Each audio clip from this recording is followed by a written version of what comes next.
Good. And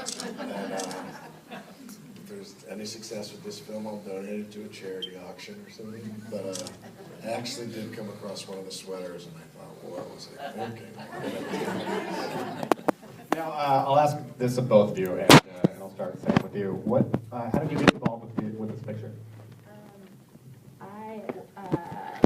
Chad and I, who wrote and directed it, had a mutual friend, and she sort of called me and said, you should audition for this, and as an actor, I think we get that all the time, like, email this person and something will happen. But anyway, I did, and they brought me back to read with Richmond, and yeah. And as for you, Richmond? I think I have something pointing. Probably me. They're working on it. I can talk really loud. Should we just pass the microphone? Maybe that's better. So I worked with Chad on my brother directed a film, and they were doing a promotional tour, and they were going to do the premiere of the film in Santa Cruz, which was near where we shot.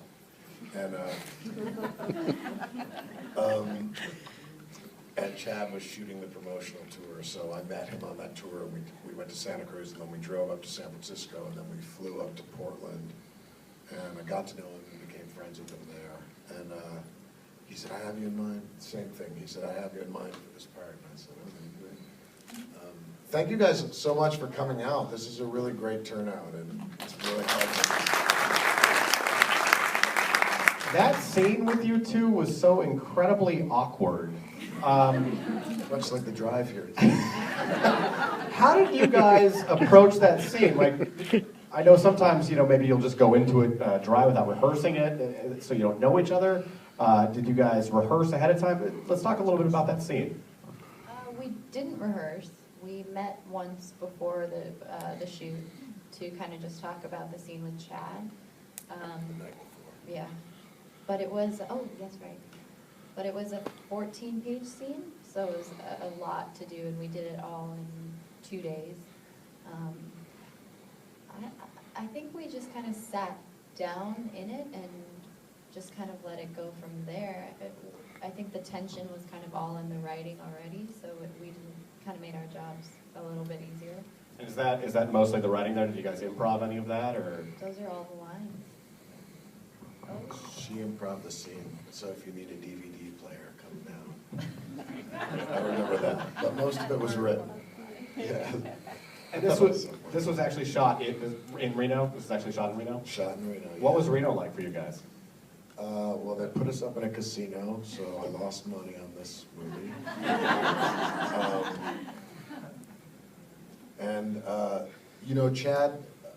Chad has a really interesting history. One of the reasons that I was interested in doing this film was when I got to know him, he told me his history, which was that he was born in Cyprus because his parents were missionaries.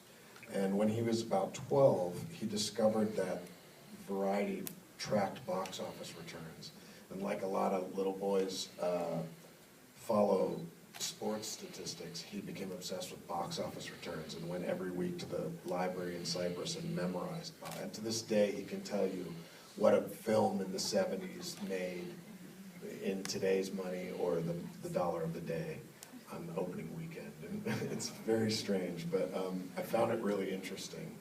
And although apparently I found it so interesting, I forgot what the question was. Just keep it Reno. Oh, I'm sorry, yeah. Okay, so the interesting part about Reno, the way that ties in is because every summer he went to Reno to stay with his mom's family. And he said that until the age of 12, he thought that all of America was exactly like Reno, because it was the only part he saw. And then the other part was that his mother's family's still there, so like the scene where I have dinner with Steve, my mentor, and his wife, that was in one of Chad's family's house, and we were driving around in her van. And, was it actually cold when you filmed it, or? It was freezing. Okay. It was really cold. And I'll tell you one quick interesting story was when we shot the scene where I'm walking out from the prison, we didn't actually have a permit to shoot on that road. We had a permit to shoot on the highway that road intersected with. So he had me run down to this sign that said, "Do not walk past this sign." And we started from there, and I'd walk up, and we did it about 3 times, really cold in the early morning, and then this pickup truck came barreling out of the prison and just roared up to us and was like, what are you guys doing? What is this guy doing? We showed him the permit. He said, well, that's great and everything, but this guy, and he pointed at my jacket, he said, that's the color our prisoners wear. And we've had a beat on him from the tower the entire time. So I still wasn't sure we had gotten the shot. So while he was talking to him about the permit, I ran across to Sean, the DP, and I said, Sean, keep your camera rolling on me. And I went back to him and I said, let me show you how far I went, and I ran down there and I did it one more time. The sacrifices you make for film, right? I know you guys always have some great questions as well, so if you have a question, just go ahead and raise your hand and we'll start right over here. Both of you, what was your impression in reading the script, and what did the director tell you that this film was about?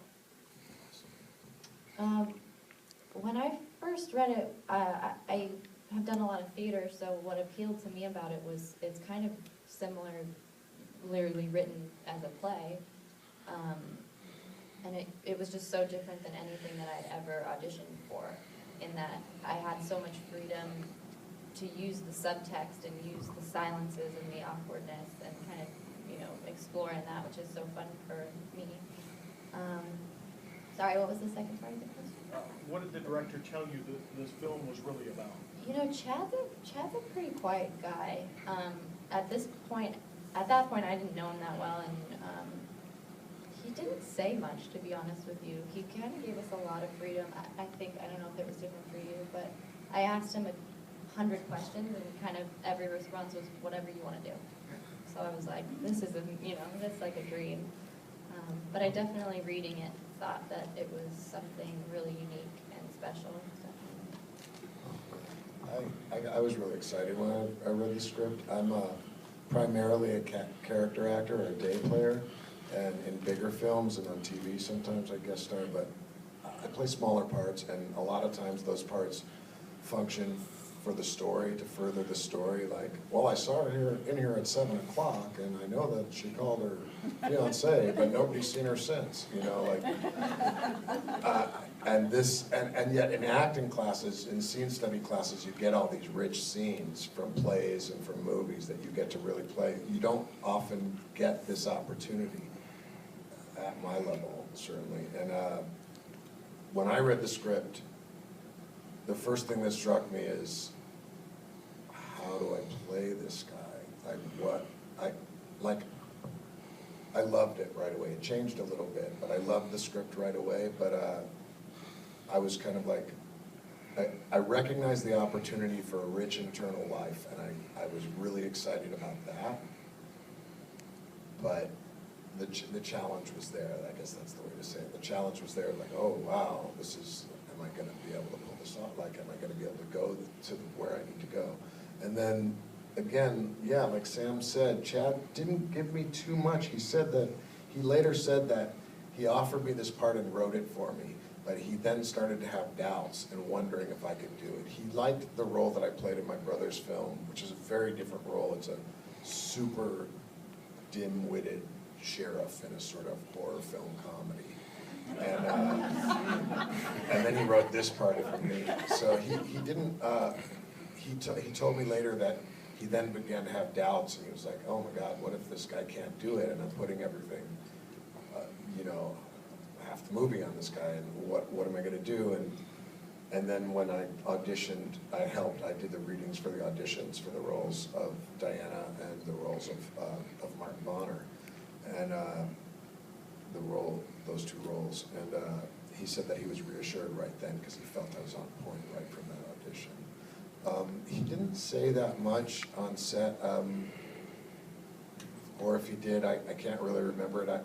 We shot this from so many angles, the diner scene, that it actually took like a day and a half or 2 days, and the second day, we came in the morning, and I remember I didn't like the way, it was a new setup, it was coming from over here, and I didn't like the way everything was set up, and we were being rushed into it, where we had a whole day to be in this emotional state the day before, and I was really irritable and upset, and and maybe because of that, I went overly emotional to the point where I was like crying during that scene. And afterwards, I felt a little bit of like, okay, I got there. And he didn't use that stuff, and he held the performance back. And I think it's a much stronger performance because he did that. So I think he's sort of, his direction is pretty minimal. He's pretty, I've worked with a lot of directors, and I think he's a great director. I really think he's like a great director. He has all of it. The gentleman who plays Martin Bonner, his name escapes me right now. Paul Enoch. Thank you. He is so likable, the character. Is he in his real life persona? Is that what he brings to the screen, or is he different than that? Was he a bastard on the set? Like, how was he? The way I said it to Paul afterwards, I said, he was like, people really love the character. And I was like, Paul, this is your best self. You should strive to be Martin Bonner all the time. I hope that doesn't sound horrible. I hope that doesn't sound horrible to him, because he is likable. There's an endearing, lovable thing in his core that's very, very likable. Yeah. More questions? Let's go over here this time. Yes, sir. So, the director's not here right now, but do you know why he chose to tell this story? I know that his parents were missionaries, and that I know that his father at that age had relocated to get a new job with a similar type thing, and he began thinking about that would be an interesting movie. I've been to about 10 film festivals with him now, so I can answer some of these questions on his behalf. And he said that he thought that would be an interesting movie, and the more he thought about it, the more he thought of how few movies were out there about this age group and how that subject didn't seem to be tackled. And it is really relevant to America today, And he also said that he was a lot gloomier about it when he thought about it than when he talked to his father on the phone.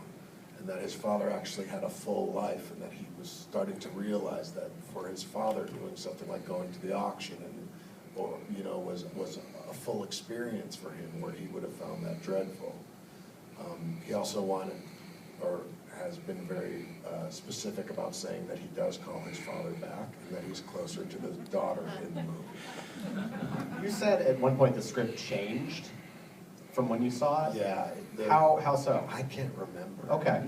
For the better, though, obviously. Yeah. Okay. More questions? Yes, right up here. Hi, I'm the Palm Springs movie gal. Thank you for coming out. Thanks. I like the part in the film where the minister says it's a good thing to look at people as people, not as things. And I thought that was really a bright part of the movie. It's a really nice part.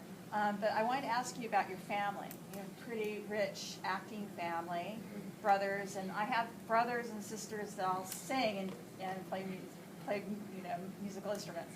And we're all fighting on who did it first and who's better and all that Well, kind of I did it stuff. last. So can you just explain do you think there's a genetic thing in your family that to be artists and stuff like that? What's in the Arquette well water is what we want to know. Yeah.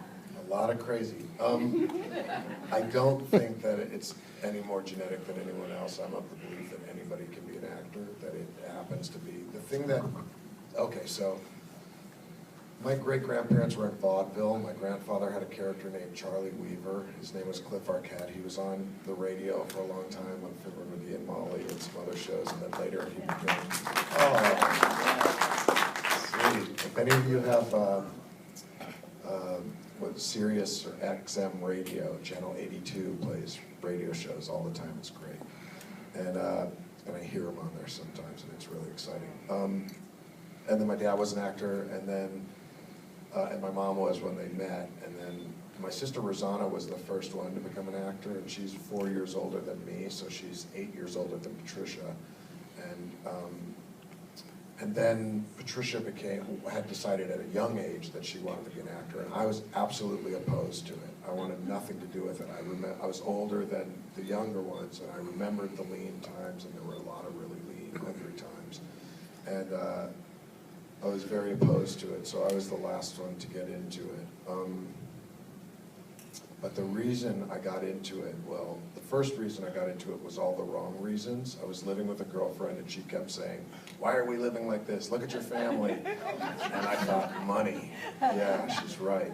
And then she and I broke up and I thought, money and girls. But I was actually scared. Once I acknowledged the possibility, it really scared me. So I took an acting class at City College and I didn't tell anyone, including my family. And I found I could do it, and it was exciting and scary. And then I told my sister Patricia, and she said, "Well, I'm going to see this teacher, Roy London, and he's gonna maybe coach me, and you're welcome to come along and audit his class." So I went with him, and we walked into this room that was about half the size of this room with these bleachers, and everything was painted black. There were several actors that I recognized. I was completely intimidated. There was a scene list on the wall. I thought, what am I doing here? I'm such a fraud. I was sweating profusely. It was like, when Roy introduced himself, I was like, oh, he recognizes my sister and he's being kind to me out of pity. And then I started listening to his notes, and his notes were so beautiful, and he started articulating these thoughts that had been banging around in my head that I had never heard anybody speak. And I had, being so like defensive against acting, coming from this acting family, and I had always gone with acting's lying and all this stuff. And he talked about, Roy would never use the word truth, but he talked about coming toward acting with a kind of integrity of trying to bring your own life to the work and work something out in your own life so that you're actually having an actual experience with another human being instead of playing the role of someone. Because who wants to watch someone pretending to be something? If you can actually watch, if you see a couple in the mall, I just saw it. I just actually saw it. I saw this, I was checking my phone, I looked up, and this beautiful young girl was sitting there. At first I thought she was on her phone, and then I realized she was crying. I said, "Are you okay?" And she said, "Yeah." And then this other sweet girl walked over to her and said, "Are you okay?" and sat down next to her. It was really touching. And then this guy came out, and he was like, "What? You walked away from me. And I can get my own ride home."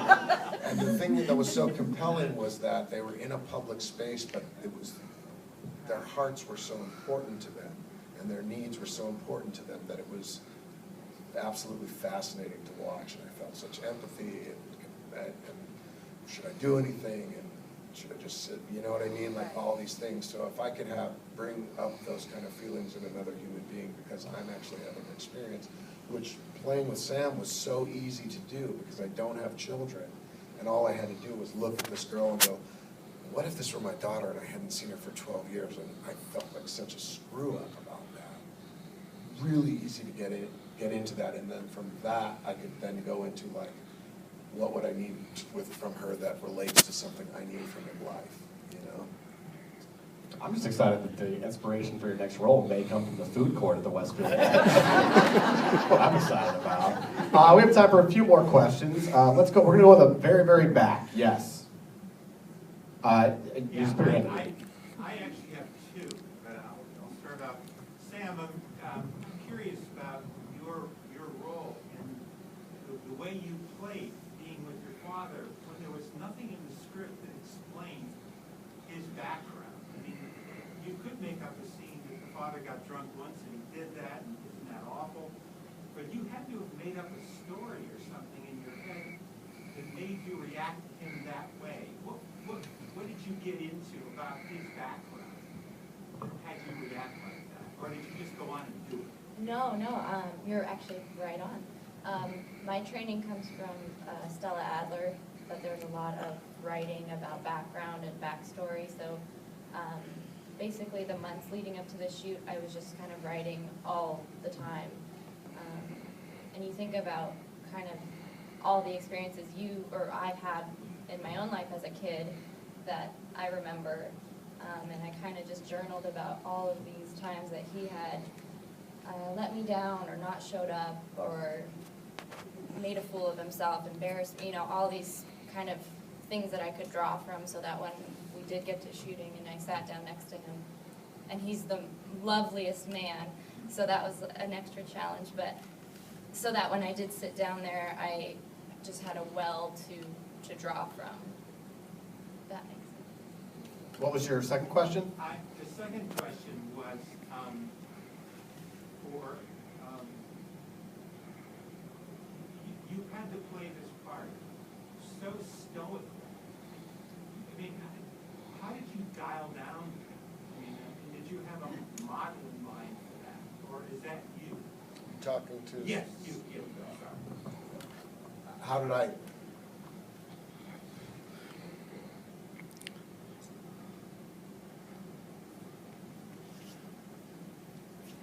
I relate to Travis Holloway's lack of understanding of how to get through the world.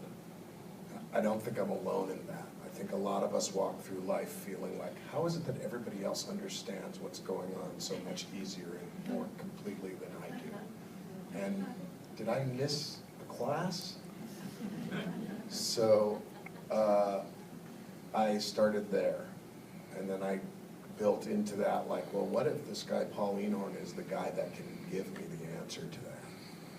You know, and what if Sam Buchanan is the person that I can clean up my side of the street of my entire life with? All the opportunities I've missed, all the times I haven't shown up, you know? And then I just tried to hold it back, hold it down. More questions? We'll go right up here, sir. Hi, my name is Rob Simmons. I write the movie page for the CV Weekly. I just have a couple of observations and a simple question. I can't think of any other movie that seems to be about kindness. But while I was watching it, I had tremendous apprehension that something horrible was going to happen. And the memorable scene for me is really when you're at the diner talking. I'll never forget it. Thank you so much. My question is just about the simple logistics of filming. Was it DSL? Was it? Could you share the budget and how long the shoot was? It was the budget was $42,000, including post-production. We shot over 3 weeks. There was 1 week where I've shot all my stuff without Paul or Sam. Then they brought in Paul and Sam when we shot a week of our stuff together, and then we left and they shot a week of Paul's stuff without us. We shot in Reno. They got the rooms at Harrah's for free. They got most of the locations for free. Several of the locations were not only free, but inhabited by, the auction was a real auction. The church service was a real church service. That sermon that you mentioned, he didn't even tell them what to choose, what to say. And we filmed the whole thing, and I always feel like I'm going to burn up in a church anyway, so it was pretty easy for me. I noticed on Rotten Tomatoes, right now it's rated at 92%. Oh, we've gone down. Have you been to other screenings that had the same kind of reception? This is a really great reception. This is the best reception that they've ever had. It's really beautiful. It was really like, because I was wondering, like, is anyone going to be here? Like, and we didn't know, you know, and we've been to certain film festivals where there weren't a lot of people, and the Q&As were like 7 people, you know. Is it a challenge for you? Because, I mean, you say, you know, $42,000, that's catering one day on the Avengers. Is it a challenge for you guys? Because, you know, a picture like this, I mean, everybody here seems to have enjoyed it, but it's a picture that, you know, gets, for lack of a better term, lost in the shuffle of everything else coming out. For you guys as actors to get the word out, I mean, you're working so much harder at it. Do you enjoy the work to get the word out, or how the process after you guys shot the film, more of the marketing, how's that been for you? It's the first time I've ever gone so far to try to get the word out on a film. I'm incredibly humbled to be part of this film and grateful that Chad saw something in me. I turned down a call back last week for a horror movie that I went to the first audition, and it was about this guy who abducts women and forces them into prostitution, and the woman had like kidnapped him and was making him lead her to the other women. So I thought, okay, maybe there's some merit to this movie. And then after that first audition, I got the script, and it was just more and more brutality. And I just said, you know, I'm 50 years old. It's 2013. Fukushima is burning. The world is in grave, grave trouble. I don't need to work as an actor to do garbage, you know? So for this, I'm very happy, and I have, you know, I mean, there's lots of ways. And the other thing about this film is even if people don't hear about it, there's so many avenues for people to see content now. There's Netflix and there's video on demand and stuff. It will get seen. It'll get. I have to have faith that there's somebody else in charge, and the people that need to see it will see it. You guys gonna recommend it to everybody? All right. We have time for 2 more questions, so let's make sure they're fantastic. In the very, very back, I believe you're like in a pinkish shirt. Pink, red. Red. It's a far distance. It's dark. I really like his choice of music in this. I really identified all the music. And Martin Bonner's part in the apartment when he was rocking out and dancing, I was thinking, God, if I was a single lady, I could really date him. You would like to hear that. I heard he's kind of a jerk, though. No, he's not a jerk. I'm kidding. It's a joke from If earlier. everyone here liked it, like I will, I'm going to go home and I'm going to go on the internet and put down there that I recommend this movie. Thank you. And that's what comes out of these. Yes, thank you. 93%. Can I just say that song he was dancing to is actually him in his band when he was 17? Is that you? Your picture too? And that's my picture in high school. Now we've got time for one last question, and this is always the best question of the night. So, We should just really quickly mention that the music is a fellow named Keegan DeWitt, who's phenomenally talented. And if you go on martinbonner.com, you can actually download the whole soundtrack, I believe. Yeah, and a really quick thing about what he did about that. He did this really interesting thing where he wrote this score for the movie, then he put it on a tape and he played it and played it and played it till it eroded. And then he put in parts of the movie, like parts of the song, but it was so eroded, and you wouldn't hear it, and then it becomes full, like when she's on the bus, like that's when you hear the whole score. It's really beautiful. last question time. We'll go right up front. To me, one of the unique things about the movie was the periods of scenery where there was no action involved with people. And I have my own ideas about why you did it, but I wondered if you could address that. I'll repeat. The question was about scenery in the film. You mean like the scene where I come out with the coffee and it goes all the way around and looks at everything? That was pretty cool. I know that he had that shot in mind before then, and I know that he wanted to find the beauty of Reno, the solitary beauty there, even though the film sort of kind of talks about the alienation of people there too, you know, but he wanted to show the beauty amidst that, and so he was very specific about that, and he and Sean, the DP, worked very closely together and have known each other for a lot of years, so. When the camera's panning around, are you goofing off? No, I was just watching them. They're all walking in a little circle. Before we leave, I'm just curious. You guys got something that you're working on you want to talk about, or?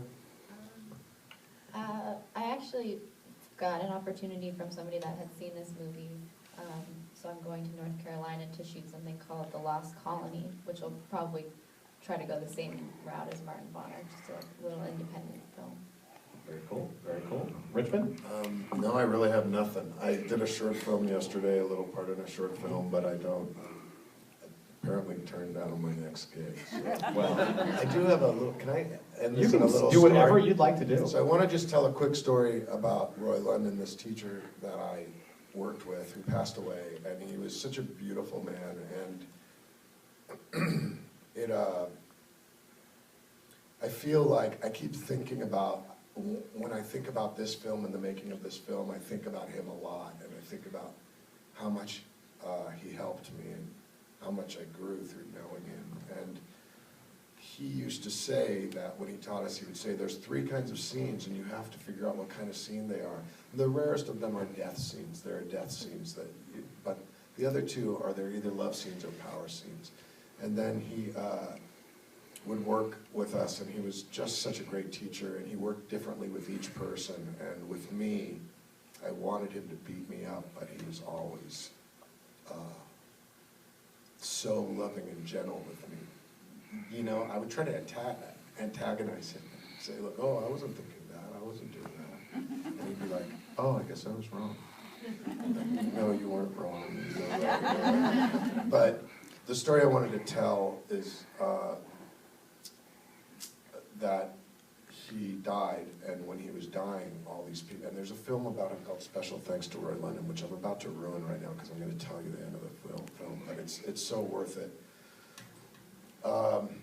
He was dying, and he was dying of AIDS, and he was dying for a long time, and his closest students and friends were coming with him, and his last words were, one of his students was there with him, and he was in a coma, and he said, and she was like, oh my God, he's coming to him, and he opened his eyes, and he said, they're all love scenes.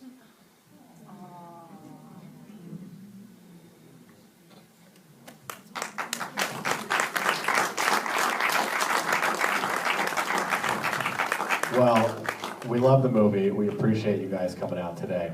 Sam Buchanan,